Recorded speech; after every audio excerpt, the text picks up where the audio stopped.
Subscribe करंतु एबे हम चैनल को आ प्रेस करंतु बेल आइकन को जहा द्वारा लेटेस्ट वीडियो रो नोटिफिकेशन आपण माननकु सर्वप्रथमे मिलिबो। नमस्कार बंधुगण आपण माननकु हम यूट्यूब चैनल को स्वागत। बंधुगण आज हम जानिबा आपणक पई मासर ए प्रथम सप्ताहटी किपरि साब्यस्त हेबो 1 रु 7 तारिख पर्यंत समय को आपण किपरि भाबरे प्लानिंग करिवे। आपणकर लव लाइफ किपरि रहइबो, बिजनेस किपरि रहइबो, व्यापार किपरि रहइबो, स्वास्थ्य, शिक्षा, पारिवारिक जीवन, दाम्पत्य जीवन, लव लाइफ सबु किछि विषय रे पूरा विस्तार पूर्वक भाबे जानिबा। तेणु वीडियो आगो को आरंभ करिबा पूर्वरु आपण माननकु रिक्वेस्ट कि चैनल जदि नुआ आछंती चैनल को सब्सक्राइब करंतु और पाखरे आसुथुआ बेल आइकन को क्लिक करंतु और कमेंट बॉक्स रे जय श्री गणेश और जय माता लक्ष्मी बोली अवश्य लिखि दियंतु जेउ कारण पई भगवान श्री गणेश और माता लक्ष्मी कृपा आपण को मिलिबो। तो आसंतु जानिबा आगामी 1 रु 7 तारिख अर्थात मासर प्रथम सप्ताहटी आपणकर किपरि कटिबो, केउ प्रकारर ए 7 दिन को आपण प्लानिंग करिवे। जदि कहिबा आपण कठिन परिश्रम द्वारा सबु किछि को ए समय रे हासिल करिवे जहार आपणकर इच्छा थिला। बड़ लोकंकर आशीर्वाद ए समय रे खास करी आपणक जीवनर सबुठारु बड़ पुंजी रहिबो। घर परिवार सह समय व्यतीत करिबारु मन आपणकर प्रफुल्लित मध्य रहिबो। समयर गति आपणक सपक्ष रे जिवो। सामाजिक दायित्व आपणकर बढ़िबो। पूर्व किछि समय रु चाली आसुथुबा कोनोसी समस्या रो हाल बाहर करिबारे आपणक पई ए समय खुशी भरा रहिबो। कोनोसी बड़ निवेश करिबा पई समय आपणक पई बहुत ही उत्तम भरा रहिबो। फ्रेंड्स एहा सहित ए समय रे बंधु बांधवक आगमन कारणरू आपण खुशी रे निजर समय को अतिबाहित करिवे। उपहारर आदान प्रदान ए समय रे हेबो। आपणकर बजेट मध्य बिगिड़ी पारे किंतु पारिवारिक खुशी आगरे ए सबु को आपण भूली जिवे। युवा वर्ग निजर भविष्यत संबंधित योजना को काफी गंभीरतार सह नहीं मध्य जिवे। ता सहित किछि संवेदनशील तथा सोमहार रे जीवारे आपणकु अवसर मध्य प्राप्त हेबो तथा सम्मानर सहित आपणकर प्रतिटी इच्छा पूर्ण हेबो। संतान संबंधित कार्य जेमिति चाकरी ए सबु कार्यर योजना मध्य ए समय आपणकर सफल हेबो। परिश्रमर फल आपणकु उचित भाव रे प्राप्त हेबो। ता सहित जदि कहबा तो ए समय रे ऊर्जा जोश एवं मन द्वारा आपण परिपूर्ण रहिबे। पिलांक सहित खास करी धैर्य रखी आपण व्यवहार करंतु जेउ कारण पई प्रतिटी स्थिति आपणकर शुभदायक साब्यस्त हेबो।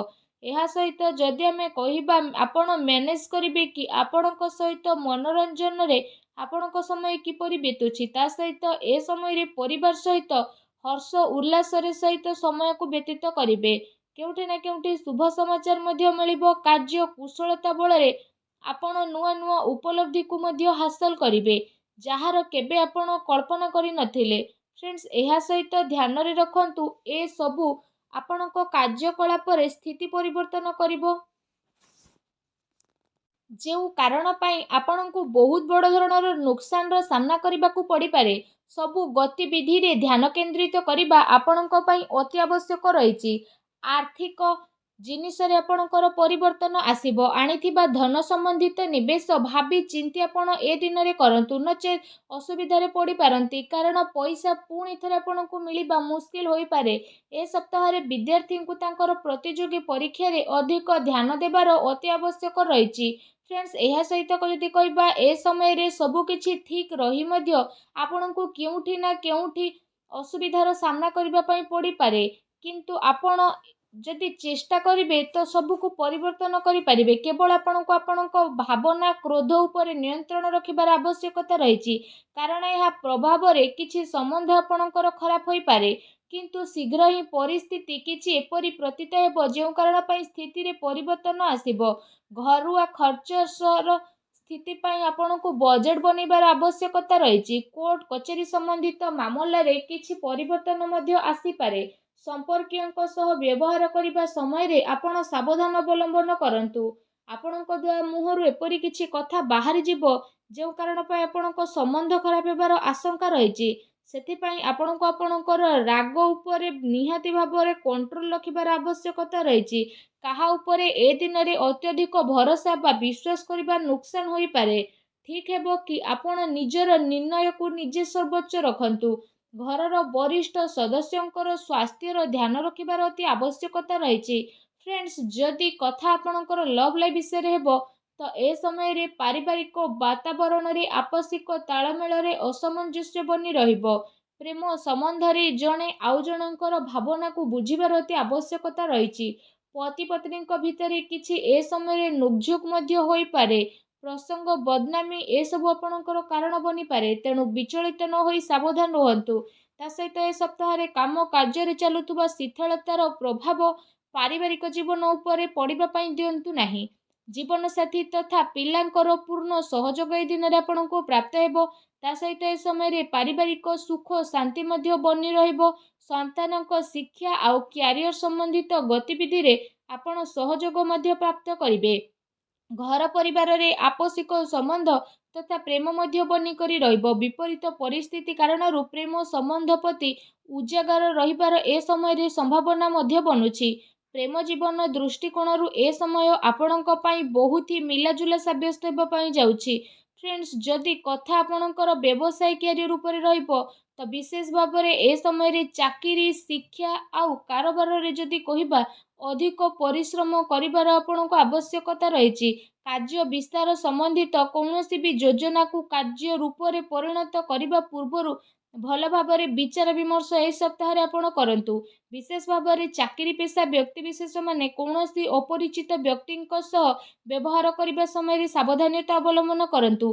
काम कार्य को पूरा गभीरतार सह नेबा पई चेष्टा करंतु। ए समय विशेष करी यह ध्यान रखिबार आवश्यकता रहिछि कि केउठी आपणकर सिक्रेट लीक न हो जाऊ। ए सबुर विशेष सावधान रहंतु। पार्टनरशिप संबंधित व्यापारिक गतिविधि रे आपण नजर रखंतु। कौनसी प्रकार धोखा मध्य आपणकर होई पारे। एहा सहित फ्रेंड्स ए समय रे कार्य क्षेत्र रे क्वांटिटी चक्कर क्वालिटी सहित आदौ भी समझौता करंतु नाही, नचेत परे आपणकु बड़ धरणर प्रोब्लेम फेस करने को पड़ पारे। ए सप्ताह बड़ धरणर डील आपण हाथ जाई पारे, तेणु आपण बाणी रे तो सर्वप्रथम सावधानता रखंतु। चाकरी पेशा व्यक्ति विशेषज्ञ पई चाकरी रे बॉस उच्च अधिकारी आपणकर काम रे काफी संतुष्टि नजर आसेबे। पदोन्नतिर मध्य संभावना बनुछि। चाकरी रे मन वांछित उपलब्धि मिलिबार ए समय रे स्थिति बनुछि, जो कारण पई आपणको खुशी अनेक अनुभव हेबो। ता सहित नेसिली ए सब जिनिस ठारू आपण दूरे रुहंतु। एबे जानिबा ए सप्ताह आपणक पई कोन शुभ रंग और शुभ अंक रहिछि। 1 2 3 तारिख रे आपणक पई शुभ रंग लाल, शुभ अंक 2 रहिबो। 4 5 तारिख रे आपणक पई शुभ रंग सबुज, शुभ अंक 3 रहिबो। 6 7 तारिख रे आपणक पई शुभ रंग हळदिया धळा एवं शुभ अंक 8 रहिबो। एबे आसंतु जानिबा प्रतिकार विषय रे। प्रतिकार स्वरूप आपण कला कुकुर को रुटी खाइबा को दियंतु। घर ईशान कोण रे घिओ दीप लगांतु। देखिबे सब नकारात्मक शक्ति विनाश हेबो, शुभ फल प्राप्त हेबो। आजिर वीडियो केमती लागिला कमेंट करके जणांतु। चैनल रे न आस्थिले चैनल को सब्सक्राइब करंतु। धन्यवाद।